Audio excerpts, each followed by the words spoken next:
Oh man, you're going to be so jealous, Darren. Take a look at this little guy right here.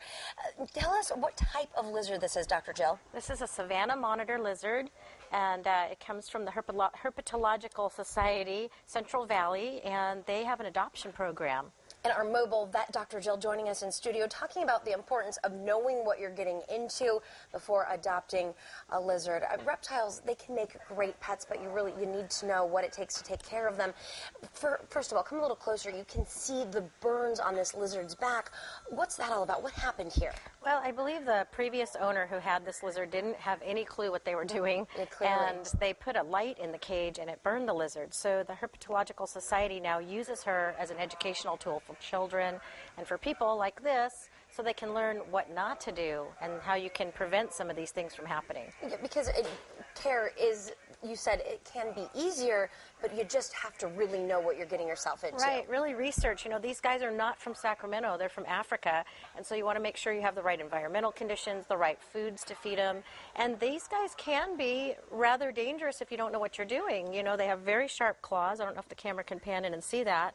Very sharp little feet, and also they have barbs on their tail, and also they have teeth. People don't realize they do have teeth. They point backwards, so if they bite you, trying to get your finger out of their mouth is kind of a tough deal. That could be a dangerous situation. Yeah, coming back to us, you're seeing the claws on this guy.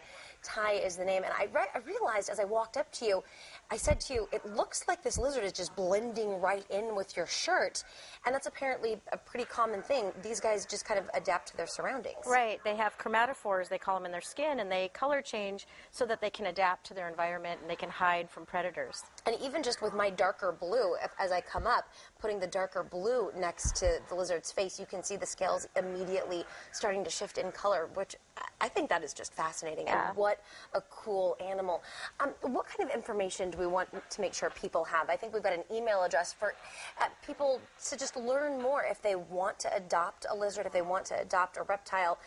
There are great resources out there. With the email address that we were giving you earlier, cvhsadoptions@yahoo.com. You can see that there on your screen.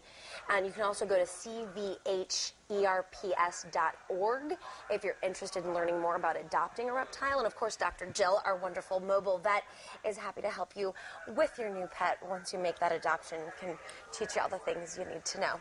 And to schedule an appointment with Dr. Jill, Paul, I think you have the information. I do indeed. Check out her website, drjill.com with the Y, Dr. Jill, drjyl.com, or you can just call her up at the number there on the screen, 916-989-0738. I know a 5-year-old boy named Luther that is fascinated by that big lizard this morning. Hey Luther.